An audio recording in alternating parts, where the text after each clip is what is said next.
The Sorceress Kingdom is up to something. Zoran lolled his head towards where Salacia had seated herself in the city hall's lounge. We've been traveling and working all day, he said, yet you still have the energy to make ominous statements. The buxom young noblewoman shot him a glare. This isn't some sort of joke, K.O.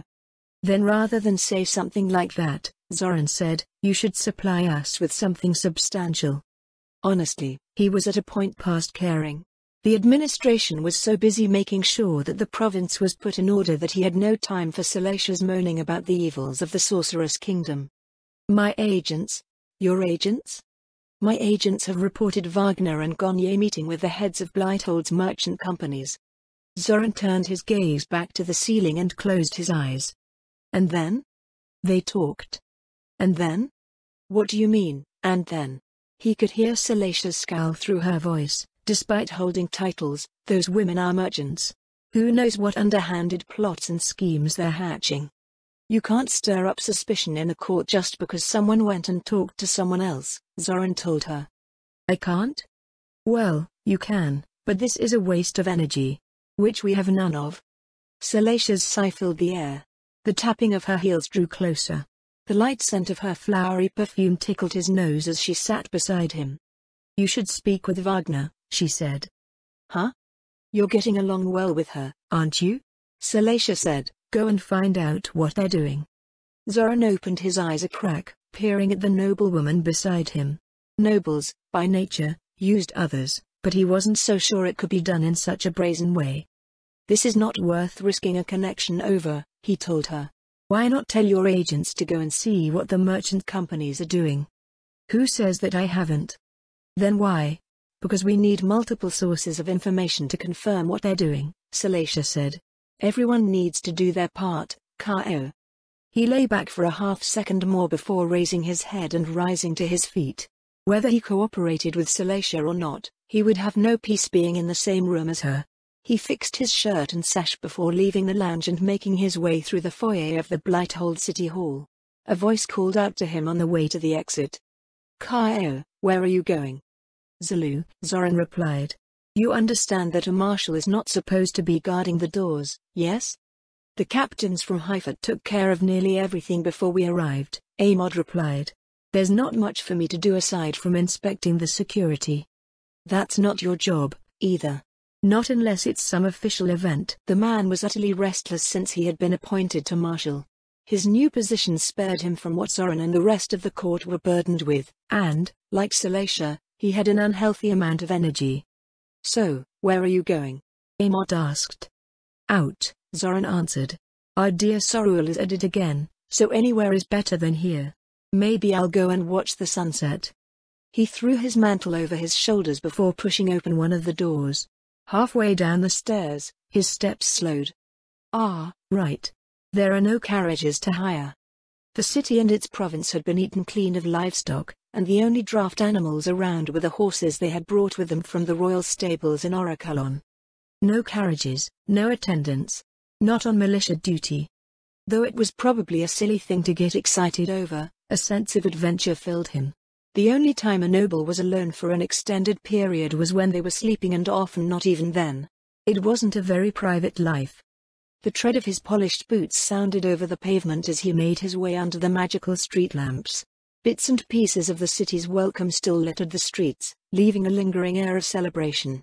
Even as late as it was, Blighthold citizens could still be seen going about their business with a purposeful measure in their gait. Zoran smiled quietly to himself as he took in the scenes of city life. Outsiders probably thought them unhinged, but the period following Beastman attacks was considered the best of times for the citizens of the Draconic Kingdom. He eventually reached the wharf, where the sunset painted the waterfront with its fierce orange glow. The barge that had delivered the Queen was still moored at the same place where they had disembarked a few days earlier. Dozens of repaired fishing vessels, plus a few ships from Orakalon, were also present, and the shipwrights could be seen repairing other boats dragged up onto the quays. The northernmost section of the wharf was the only place lacking in local activity. There, the Sorceress Kingdom's exclave was being raised by a mix of humans and undead from the nation on the other side of the Katza Plains. Wah! Hey! Give that back! A gull flew by with a brown paper bag, followed by Countess Wagner. The young noblewoman fumed and hurled insults at the bird as if words alone could knock it out of the sky. Is a countess allowed to be that cute? When portrayed in the tales, a countess was usually a formidable matron hardened by the realities of court life. They were calculating, sharp-tongued, ruthless, or all of that combined. Despite being a nobleman and knowing for certain that it wasn't always the case, the characterization still somehow stuck. Countess Wagner returned from her pursuit empty-handed. The sour look on her face abruptly vanished when her topaz blue eyes crossed his. Hi. Good evening, Countess Wagner. Zoran offered her a smile and a polite bow. I wish I had even a tenth of your energy right now. Now that he thought about it, he had never seen any of the Sorceress Kingdom's delegates in a state resembling exhaustion. They occasionally retired to their rooms, but they could just as often be found researching in the archives or working on one thing or the other well into the night. If he had to guess, they probably all had the same magic item that allowed Sebastian to endlessly guard the queen. You saw that? She blushed. I heard it, too, Zoran nodded.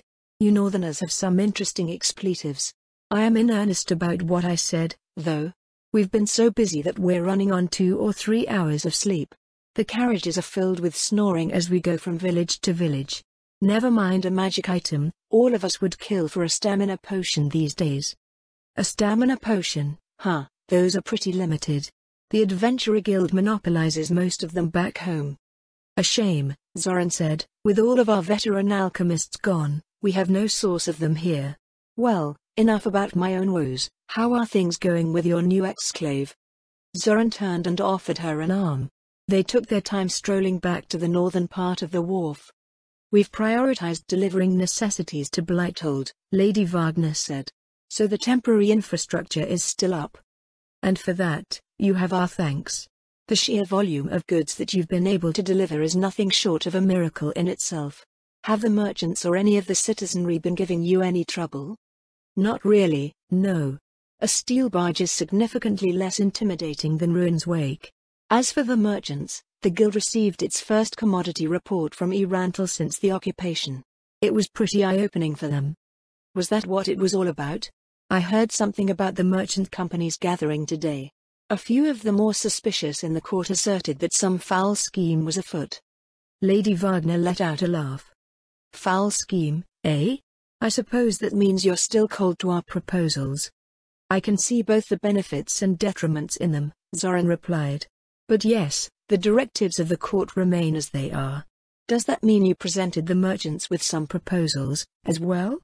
Nothing formal, yet. We still gotta set up. There are a few that I'd like for them to accept, just for my sanity's sake. Such as? Adopting our logistical standards, for one, Lady Wagner said.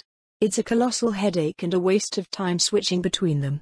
Our system is way more efficient, so it's a pain just knowing that a major market isn't using it. Didn't your proposal mention that it would require us to rework our entire transportation network? We obviously can't afford that right now. Oh, I know. That's why we're sticking with the appetizer for now. You mean there is some lighter system of cargo transport available? What you're getting right now is the lighter system. We can do a whole lot more. In that case, our Ministry of Transportation states that even your lighter system offers unnecessary throughput. It wouldn't be unnecessary if you'd only adopt undead labor. Especially once you get your mines in the south back. He felt that the ongoing resistance to the Sorceress Kingdom's proposals wouldn't have been so substantial if they hadn't pushed for them so soon. If a foreign nation came and filled a country with undead soldiers, then offered to fill the country with undead laborers and all manner of other things that had no apparent downsides, most people in their right minds would be immediately suspicious of the proposal.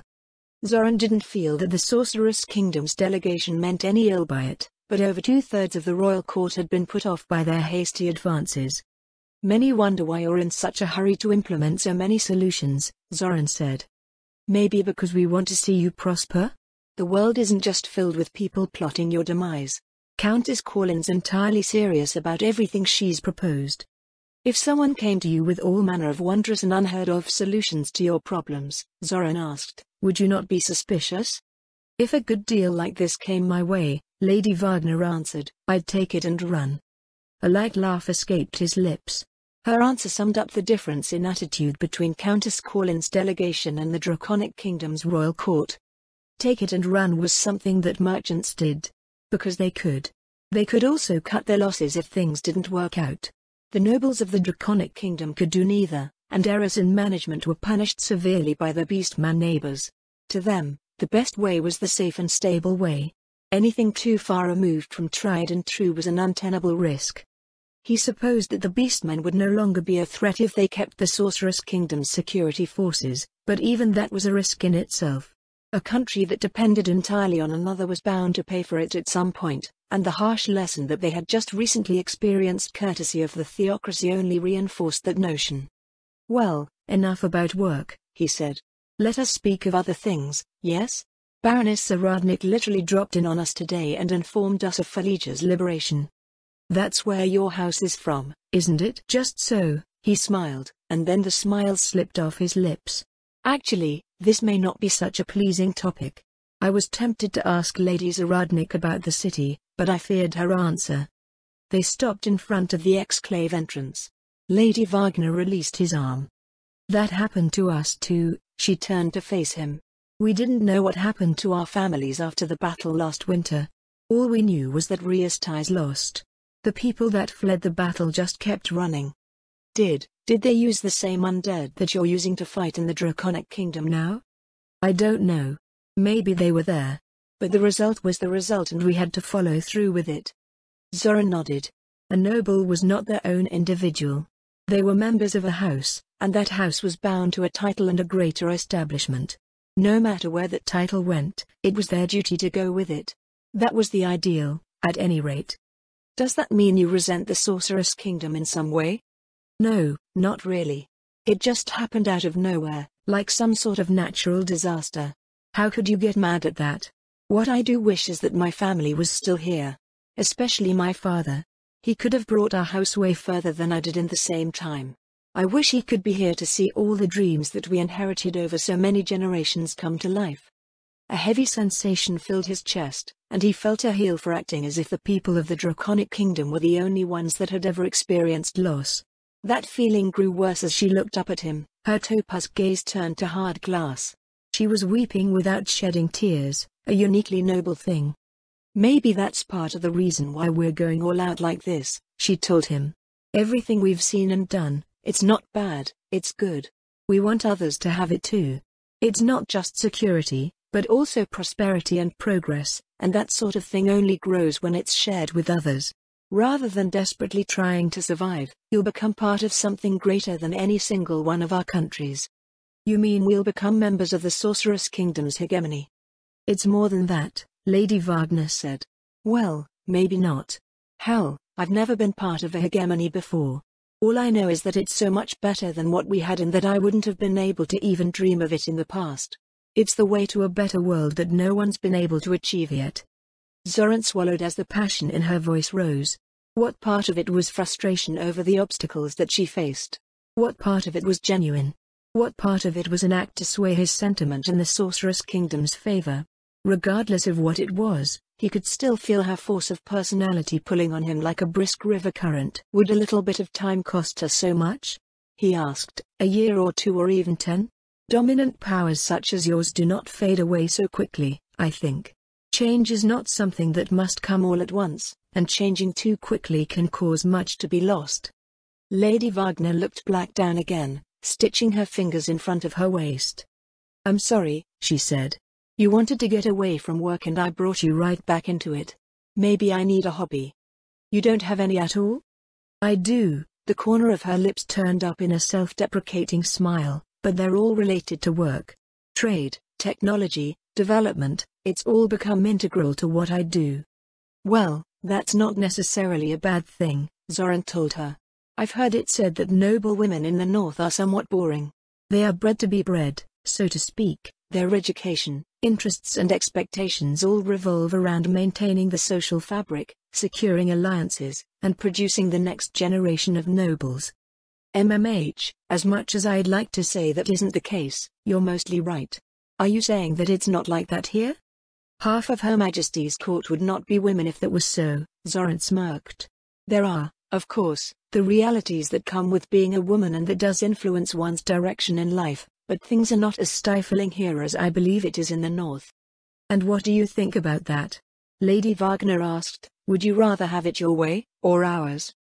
I have heard of some pretty wild adventures that happen in the north that tickle my fancy. Lady Wagner's lips tilted down slightly. But I believe that what I consider normal is best. A garden of white roses surely leaves a favorable impression, but it becomes bland very quickly if it is only that. Confidence and competence offered in vast variety and depth enhance beauty incomparably, don't you agree? Are you saying you find me attractive? Of course. Zoran smiled. A man who does not must surely be mad. The Countess turned her face away to watch the waves rolling past the piers. She took a deep breath and slowly released it. In that case, she said, I should get back to work. Don't want to lose any of that beauty, yeah? Thank you for humoring my idleness, my lady, Zoran bowed. With that, Countess Wagner strolled through the exclave gate. Zoran let out a wistful sigh. So busy trying to piece the world back together again, yet I still find the time to do this. He left the wharf and went back through the darkened city streets, watching his shadows move over the pavement as he went past lamppost after lamppost.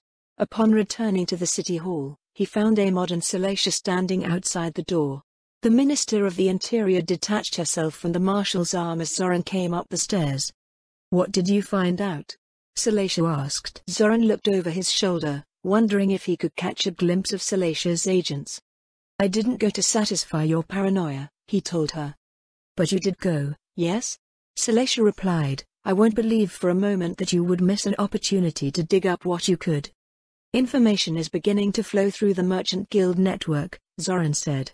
After being cut off for so long, their interest is perfectly understandable. The guilds will act according to information as they always do, and it isn't as if they have a history of hiding their dealings. That's still a major cause for concern, Salacia told him. What if they begin to stray from our recovery plans? Their selfish greed may cripple our efforts. The merchants have always cooperated with us during the early phases of recovery, Amod noted. What makes you believe they won't this time? Isn't that obvious? Salacia said, they're here. I don't doubt that they've been filling their heads with destructive ideas. Zoran's scoff echoed off of the pillars lining the entrance of the building. If their goal was our destruction, he said, they could have just let the beastmen finish us off. Your suspicions make little sense. Not the destruction of our country, Salacia told him, but the undermining of our government and the destruction of our culture. Think about how they deal with us, what their proposals prioritize. It's all shallow. Material. They speak of friendship and understanding, but everything they promote revolves around resources and productivity. We're simply an economic output that will contribute to their hegemony in the future. You're being too harsh, Sorul. Am I? Salacia arched an eyebrow at him. These diplomats are foreign merchants seeing what they can get out of us. Can either of you say with any conviction that this is not the case? Zaradnik does not conduct herself as they do, Amod pointed out. And we can only thank the gods for that, Salacia huffed. Else she'd be holding us at spear point while demanding that we sign our country away. Anyway, do not drop your guard around those women, they clearly don't have our best interests at heart. Salacia rearranged her shawl before re-entering the building. Zoran went to sit down at the top of the steps, resting his back against one of the columns. He let out a loud sigh after he heard the doors close behind her. They're officials from a different country. Why would you expect them to only have our best interests at heart? Diplomacy wouldn't get anywhere like this. Finding common ground was impossible when one side kept pushing while the other dug in their heels even harder with every push. Her heart is in the right place, Amod said. She places queen and country above all else. Oh, of that there is no doubt, Zoran said, but I fear that her patriotism will end up doing more harm than good. By the way, when did you two become so close? We've always been like that. Had they? He supposed that it made a convoluted sort of sense. Salacia was a follower of the Six, while Amod was both upright and dense. She probably felt safe enough around him to draw some comfort, and he had no idea what she was up to. In hindsight, it was probably the reason why Amod had been single for years despite being considered one of the most eligible men in the palace. He was unknowingly marked by one of the most capable women in the court, and no one dared to steal him away. Well, whatever. So long as you don't let her influence you in your role as Marshal. Sorrel understands her boundaries, Amod said. She might share her thoughts with others, but she'd never tell them how to do their jobs. It was a strange quirk that came with the faith of the Six.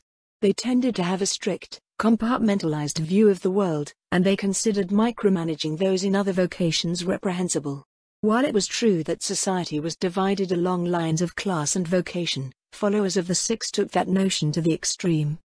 And what about you, Zoran said. Perhaps you should instill some of your level-headedness into her so she stops running off with her paranoia-filled fantasies. I doubt I could. She has always had an eye for things that we would rarely consider or even notice. We should value her contributions to the court.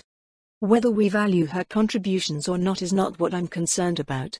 It's whether her contributions end up putting us at odds with the Sorceress Kingdom. Never mind our guests, we do not know how much patience their superiors have. That was probably the one thing that Zoran had grown wary of. Countess Corlin and her party always spoke well of their superiors, but the fact remained that those superiors were not human and thus he had no idea where they might stand on the matter of the ongoing negotiations. Perhaps they were like Queen Auriculus, possessing patience and wisdom beyond mortal understanding. Or perhaps they were like the demons from the Bard's Tales, and they were ready in great black cauldrons to turn the entire court into soup. I would say we'd have some forewarning should things develop in that direction, Amod replied. You should check with Zaradnik, just in case, Zoran said. She seems the most reasonable of the lot. You're returning to Orakalon tomorrow to oversee whatever is going on next, I believe? I'll be boarding the next ship heading south, Amod nodded. They'll be testing the beastmen in the east soon and they want me there for my insights, such that they are. Hey, now. If not you, who else? The captains from Highfoot. Or any of the soldiers from there. Not this again, Zoran rose and clapped the tall man on the back. You're inexperienced, we all get that. But the Queen didn't appoint you as Marshal for your inexperience. Even if you don't believe in yourself, you should at least believe in Her Majesty. Why would you accept the position otherwise? Amod remained silent for a moment, and then nodded slowly. He turned and held out his hand. We won't be seeing each other for a while, K.O. Try and hold things together here. You know I will. Zoran took Amod's hand and gave it a firm shake. As unlikely as it might be, don't go and get yourself killed. 28th day, Upper Wind Month, 1 CE. Amod Zulu disembarked onto a pontoon pier anchored off of the city of Orakalon.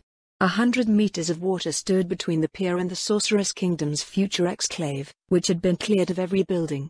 Even the pavement and underlying sewer system had been torn up, leaving a desolate swathe of mud and debris. What happened there? He looked over his shoulder at Captain Seller, who was rocking back and forth slightly as he tested the stability of the pier. The Sorceress Kingdom leased the western harbor, Amod told him. They're building an exclave there to service both their trade and their diplomatic mission. The captain and his company followed Amod to where the pier connected to the shore near the palace quarters' western gate. They had been transferred to Orakalon to both help with policing duties and to begin training new squads for the Draconic Kingdom's royal army. Recruitment had started back at the same time that lands were being allocated for resettlement. There were always men who believed they better serve the Queen as soldiers over being farmers or anything else. He stopped just inside the palace quarter, where Captain Scarvo awaited their arrival.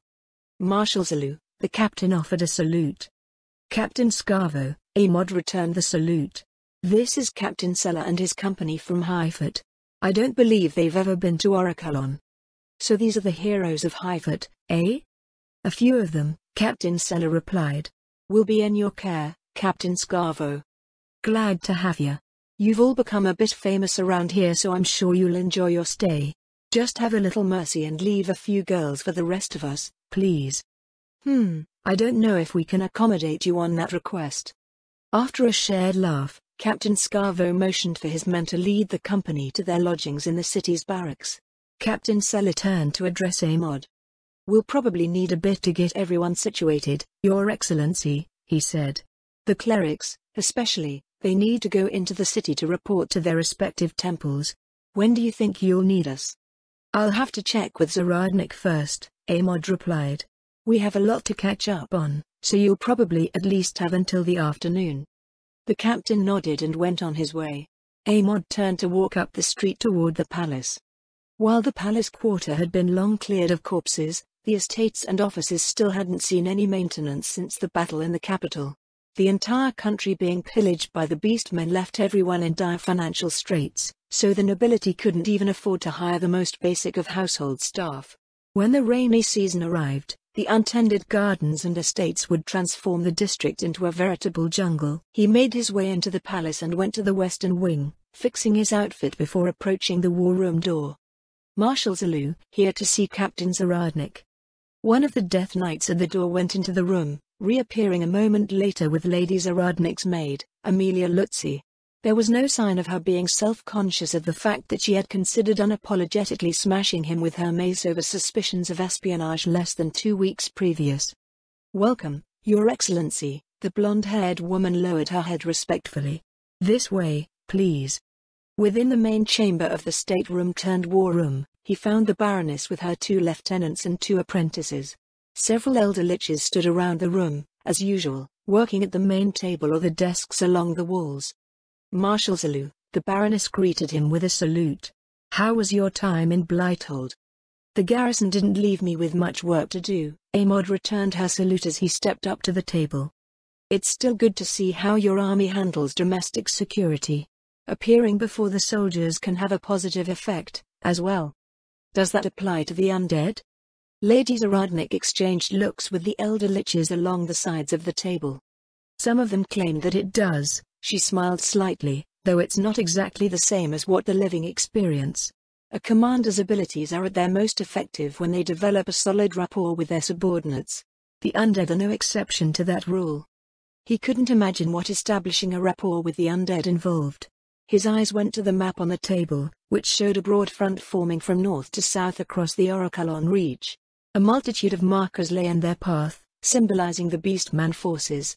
Amod pointed at the ones nearest to the lines in the north. "Are these runners?" "Yes, Your Excellency. We're less than a day out from the river Forst, but we won't overrun them unless we detect a reaction from the east. We were also able to interrogate some Beastman lords over the last few days." "How?" "They're not very strong, so they're susceptible to mind control. Any information gained through mind control would never be considered valid in any court of the Draconic Kingdom, but did it apply to Beastmen?" "Never mind the Beastmen, it was the undead that were doing the mind controlling." "Then you should know exactly what we'll be facing." "No, Your Excellency," Lady Zaradnik shook her head. "Mind controlling a subject does not mean you learn everything that their people know. They only know what they know, and what they know isn't necessarily true. In the case of the Beastman lords, the information was chaotic, to put it lightly." The Baroness nodded to the girl on her left, "Olga, if you remembered correctly," and she came over and handed him a tan-colored folder. Its contents were at least 2 centimeters thick. "That's merely for reference," Lady Zaradnik said. "I wouldn't expect anyone to read it all right away.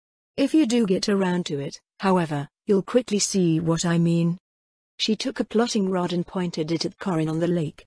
"According to every source, including what we could make out with our reconnaissance efforts, Corin on the lake is the headquarters of the Beastman forces in the Draconic Kingdom. Not only does it serve as the main base for their warrior caste, but it is also the political and economic center of the occupation. Unlike Rivergarden and the cities in the west, where the Beastmen live in copses around the countryside, Corin on the lake is completely occupied by Beastman." "Do you know what happened to the human residents?" "Not for certain, Your Excellency. The Beastmen we questioned didn't have any information about that. Every single one of them passed through the city after it was occupied. We can only guess that they've received the same treatment as the population in the West." The same treatment meant that anything that the Beastmen considered non-essential was consumed in favor of expanding the farm population. It was one of the major issues that would continue to plague the Draconic Kingdom even after its lands had been wholly reclaimed. Then what about the citizens in the countryside? Since the Beastmen have organized things so neatly, we can confidently say that about 50% of the population is still present in the eastern provinces. 50%? That's 1 million people. If one had relatives in the east, survival was merely a flip of a coin. At least for the rural common folk. "So how will you proceed from here?" he asked. "Will you use the same strategy?" "That's yet to be seen," the Baroness answered, though I'm fairly confident that it won't work in its current iteration. The degree of organization in these eastern provinces is too high to assume that something as simple as a horde of undead will be effective. Speaking of which, there are some things that I'd like to confirm with Your Excellency. Lady Zaradnik took out a folder of her own, withdrawing an earmarked page. We have some sense of their structure now, she said, but I'm not sure how they line up with accounts on your side. In particular, there is a certain Khalil Indrathanat Orika the best approximation I can come up with is Duke or Marquis Drathal of the Torika Tiger folk who is the leader of the Beastman invasion. They also laughed with Psycho about how the War Master would ultimately crush our counteroffensive. They laughed with an Elder Lich? Questioning someone using charm-type magic can get a little strange, Lady Zaradnik said. The person doing the charming is treated as a close ally or best friend of the target, so all of the information retrieved is framed along those lines. He tried to imagine what it would be like to act as a Beastman's best friend, but he couldn't. For all of their close-mouthed nature, the Elder Liches must have possessed talent as actors. What I'd like to confirm is whether this individual is the same individual that was killed by the Draconic Kingdom's adventurers, or if the Beastmen are referring to someone else, a successor to that individual or an entirely new leader, for instance. Only the adventurers knew the leader by sight, Amod replied. By their description, he was a powerful tiger beastman lord. It took Crystal Tear, our only adamantite rank adventurer party, 2 orichalcum rank parties and 6 mithril rank parties to reach him. So Your Excellency didn't know his name? No. Is it possible that they resurrected him? I've no recollection of anyone claiming specific beastmen reappearing after being killed. Both the adventurers and army haven't reported anything higher than 3rd-tier magic. Cerebrate came back with his head, tooth, and it was destroyed as part of the banquet's celebrations. Crystal Dare's cleric said that Ray's dead requires an intact body to work, so that Beastman Lord should be gone for good. Lady Zaradnik cradled her right cheek in her gloved hand, looking down at the map on the table. I suppose we won't know for sure unless we capture someone with more recent information. Do you at least know what a War Master is? Amod shook his head. I've never heard of the term before. It sounds like some sort of powerful commander. That was my thought as well. Is it something to be concerned about? It might be, Your Excellency, Lady Zaradnik replied. There's usually significance attached to defined vocations. When someone says sergeant or captain or commander, one can expect a well-rounded military officer that fits within one's expectations for those roles. As those designations get more special, you can also expect a degree of specialization or extra power, for lack of a better way to describe it. Martial nobles and many demi-human lords, for instance, are members of the ruling martial elite and have capabilities that are suited to their place in society.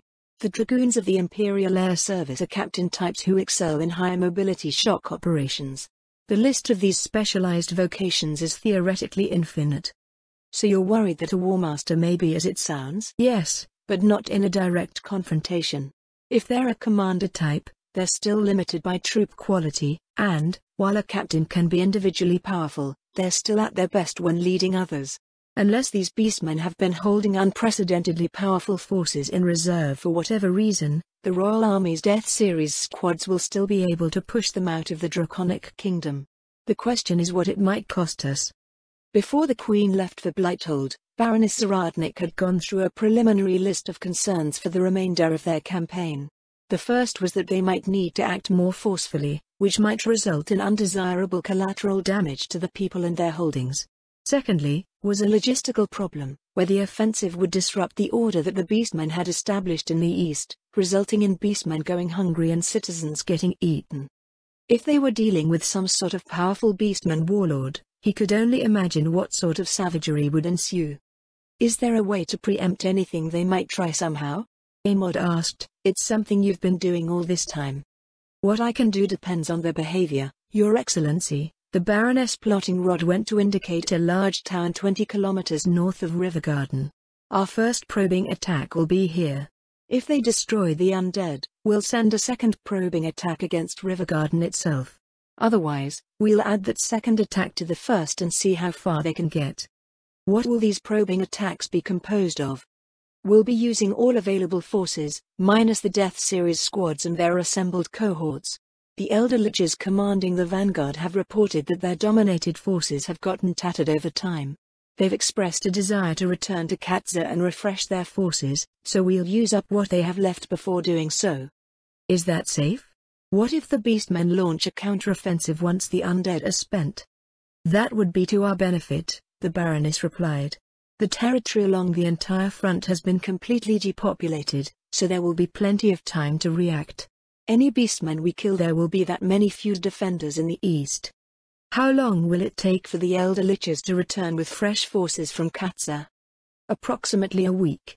Ideally, the 2 attacks we conduct will be 3 days apart, so it won't be a full week on the front without expendable forces. Meanwhile, our reconnaissance elements will see what the beastmen do. We will also be figuring out how to approach Fortune Bay in the southern provinces, as Her Majesty has directed. Lady Zaradnik walked over to the southern part of the map. Have you been to this part of the Draconic Kingdom before, Your Excellency? A few times when I was young, Amod said, but we never stayed for long. The entire region is mountainous, and it gets more arid and sparse the closer one gets to the Cerulean Way. The coastline is high and treacherous, so there are few settled areas on the sea. How will the coming wet season affect the area? Flash floods are common. Most of the villages and towns there are built with that in mind. Trying to fight during that, I can't see it happening. Now that they were talking about it, he realized that the coming wet season might introduce all sorts of complications to the campaign. I was hoping for that, the Baroness said. Back in my territory, when the Reach floods, everything stops. Humans, demi-humans, everyone waits for the waters to recede. The environmental hazards are too great to risk, even for demi-humans adapted to life in the highlands and mountains. What did you have in mind? Nothing complicated, Your Excellency. We'll use squadrons of Elder Liches to fly in and pick them off one tribe at a time. If they're isolated from one another, they won't know what's going on. If that's what you want to do, it's best to wait for the first deluge. What's that? It's the official start of the rainy season. There will be pouring rain for about 2 weeks straight. Getting around by land during that time will be next to impossible. Does that mean the riverlands will be flooding, as well? Yes. It's a festive time for us in the Draconic Kingdom. Barely anyone can work in those conditions, so they take the opportunity to get together. It's a nice tradition, Lady Zaradnik smiled. Your court should have let us know about it so we could arrange for something special. There's not much to it, Amod scratched the back of his hand. Most of the country doesn't make extravagant expenditures for anything. The palace only does so when entertaining foreign dignitaries. Nearly everything is devoted to our survival. That should change soon, but I suppose it's still good to have an occasion to remember the past. This region doesn't retain its history very well. They kept working through the morning, with Baroness Zaradnik focusing on the southern provinces and how they might be able to swiftly reclaim them. Lunch was served partway through, and when sunlight started to slant its way into the western windows, she collected her things and put them away. It's time for a change of pace, Your Excellency, she said. Olga, Raoul, come with us. Commander Wiluvian, let me know immediately if something happens along the front. Yes, Captain. The 2 children fell into step behind them, as did Miss Lutzi. Amod looked over his shoulder at the half-elf who was left behind. How come your 2 half-elf maids never enter the battlefield? They're commanders too, right? They are, Lady Zaradnik said, but their primary role is serving as an extension of the general staff. You've thrown that term around several times, Amod said, but I have the sense that it's not the same as what I think it is. Your Excellency is probably right about that. I've never come across it in all of my reading. Actually, I started employing something similar before I knew what it was formally called, around a year ago. It was only after I officially became a member of the Royal Army that someone pointed out what I was doing. They turned the corner of the palace hall, making their way to the front entrance. The lonely echo of their footsteps served to reinforce the notion that the palace was practically empty with nearly all of the staff now working in Blighthold. Despite the name, the Baroness said, a general staff has nothing specifically to do with generals. Rather than that, it is a general body of officers tasked with processing information and overseeing the operations of the military. But our army does that as well, Amod said. Captains of companies have their officers assist with their work, and generals of armies do the same. The marshals and generals also come together to discuss and plan every aspect of military operations. There is a distinct difference between that and what a general staff does, Lady Zaradnik told him. Before I joined the Royal Army, there were essentially two forms of command staff that I knew of. The first is most simply defined as a war council. Tribal leaders, nobles, ranking officers or anyone else in a high position participates in a sort of forum for military planning. The type of thing that is almost always included in war stories, great leaders discussing strategy, debating what moves they'll make or even having heated arguments where pride and reputation are on the line. Amod nodded. He had grown up with a great love for war stories, and war councils were always included. For some reason, regardless of the story, they always seemed to have the same set of members. There were the great generals, who awed the audience with their experience and wisdom, the captains, who stirred the people's hearts with their valor, and then there were the villainous sorts, usually a corrupt noble, an officer in the pocket of merchants, or someone else that had no right to stand at a war council, who pushed their selfish and evil agendas to the detriment of everyone. Second is what you've probably seen plenty of already, informal arrangements where seasoned or informed officers help out with their commanders' duties. That's what I was referring to. Yes, I believe that every army in the region does both, the Baroness said. I know for a fact that the Imperial Army does, as I've worked with them before. The Sorceress Kingdom's general staff, however, doesn't do any of that. A pair of men in palace guard uniforms opened the doors for them as they made their way out into the cloudy afternoon. Lady Zaradnik briskly made her way out of the palace grounds and into the main boulevard of the palace quarter. The general staff of the Sorceress Kingdom's Royal Army is the organization that runs our military. It is divided into different departments, which see to their respective responsibilities. Wiluvian and Laluvian, for instance, are officers in the intelligence department, and they are specialists in reconnaissance, security, and information management. Raoul and Olga, on the other hand, are training to be part of field operations, which is what people classically envision commanders to be. So the reason why Wiluvian and Laluvian never take the field is because it's not their role in the first place. Correct. Every member of the staff you see in the palace war room is a member of one department or the other. As a whole, they form the command staff for our expeditionary army, which answers to the general staff of the Sorcerer's Kingdom. The general staff doesn't only operate in wartime, either. There are departments for general administration, resource management, communications, logistics, education and training, and research and development. There's even a department for civilian relations, which oversees our domestic security forces and develops procedures for them, amongst other things. She listed aspects of military operations that were familiar to him, yet framed them in an unfamiliar way. At best, they could be described as tasks that each provincial army was responsible for within their jurisdictions. Even then, how they handled things used the informal organization that she had described before. Is that degree of organization truly necessary? He asked. As a marshal, Lady Zaradnik answered, you'll have to determine whether it is appropriate for the Draconic Kingdom or not. What I can say is that in the same way a weaponsmith is better at forging weapons than a generic blacksmith, so, too, do specialized officers see similar differences in performance. Wiluvian and Laluvian already exceed me when it comes to most of what their specializations cover. Personally, I believe the greatest benefit to having a general staff is that it allows each officer to perform their specific duties to their utmost. The Baroness stopped at the gate of a ransacked manor. After a moment, she turned and led them onto its bedraggled grounds. Imod furrowed his brow in confusion. What are we doing? We're going to the city barracks to review Captain Seller and his men training your new recruits, but it occurred to me that I've never seen you fight, Your Excellency. His boots scraped to a halt at the edge of the pavement where Lady Zaradnik had stepped out onto an overgrown stretch of grass. She produced a 2.5-meter-long spear from the magical container on her right hip, planting its base on the ground. I've not been in any battles aside from the defense of the palace, Amod said. That's more than most see, the Baroness replied. I also fought together with others. Army squads generally do that. What of it? Lady Zaradnik waited for him with a suspiciously patient-looking smile on her face. He stepped out tentatively onto the grass and received the spear in both hands. What sort of training did you receive from your household? The Baroness asked. When Your Excellency first came to the war room, you had a spear and some sort of sword. Amod swallowed.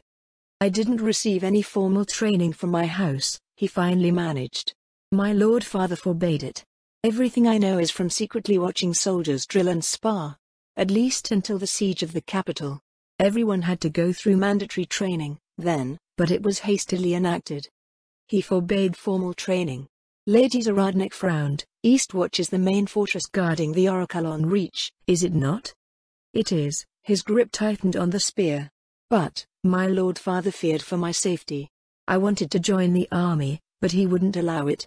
The entire reason I ended up in Orakelon is because he wanted me far from danger. Is that common in the Draconic Kingdom, Your Excellency? Common enough, Amod replied. I was angry when he sent me to the palace, but, at the same time, I understand that no parent wishes to put their child's life at risk. It happens most often with the nobility. Young scions like myself wanted to fight, and our parents did everything in their power to stop us. Even though it is our duty to lead on the front lines, they sent us away from them. Baroness Zaradnik's gaze unfocused and she remained silent for a full minute. I assumed that they never stated fears for their children's safety as the reason why they were sent away? That's right, Amod replied. They either sent them to serve in other households in other parts of the country or sent them to serve as members of the palace staff. Which is already used as a way to ensure that a house's lineage survives in some form should their home territories suffer major losses from raiding. Furthermore, only the best and brightest may serve in Orakelon, which gives noble houses a way to preserve their most promising scions. He nodded as she spoke her thoughts aloud. I could see that as valid if they were purely civilian administrators, Baroness Zaradnik said, but that does the martial nobility no favors. We are born and bred for the battlefield, hiding us in the interior is a waste. If that's the case, who is it that occupies positions of command?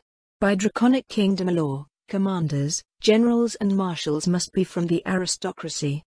They usually take up those posts after they sire enough heirs. And how do they fare? Not well. 9 out of 10 die within the first year of service. What about the 10% that lives? Most of them die by the end of the second year. Amod looked down at the grass. If one survives to the third year, it's likely that they're made general out of the sheer lack of competition for the position. And all that reinforces parents' fears of losing their children. The beastmen's preference for targeting lords is truly telling there. Yes. Commoners have a much higher survival rate than nobles on the frontier. But not by much. The longest-serving soldier from Haifet has only been in the military for 5 years. The Draconic Kingdom's situation already sounded dire from a cursory description. It sounded far worse when discussed in depth. That helps to identify some potential weaknesses in your military that should have never happened, Lady Zaradnik said. Were there any commanders with a history of exceptional performance, Your Excellency? I wouldn't say that they performed poorly, Amod replied, it's just that they rarely survive for long. Fair enough, the Baroness smirked. That's not a bad thing to know, either. Now, we still need to start somewhere. Take up the stance that you used while defending the palace. Amod took his spear in both hands and lowered his center of gravity. He braced the polearm for a solid thrust. Is something wrong? He asked. The spears that your army uses are longer, aren't they? His eyes went from the spear blade to his leading hand. Yes, he replied. They're 3 meters long. The blade of this spear is also very long and wide compared to ours, it's almost like a sword.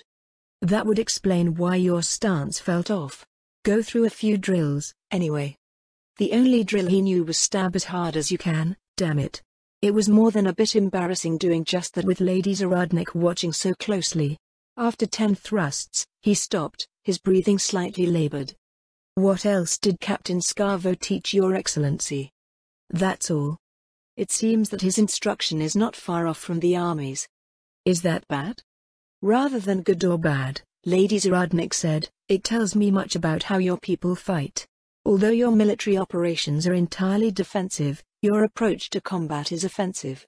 Fundamentally, the spearmanship is identical to Baharuth's Imperial Army. The Baroness' glaive appeared in hand, and she worked it through a series of enviously graceful drill sequences.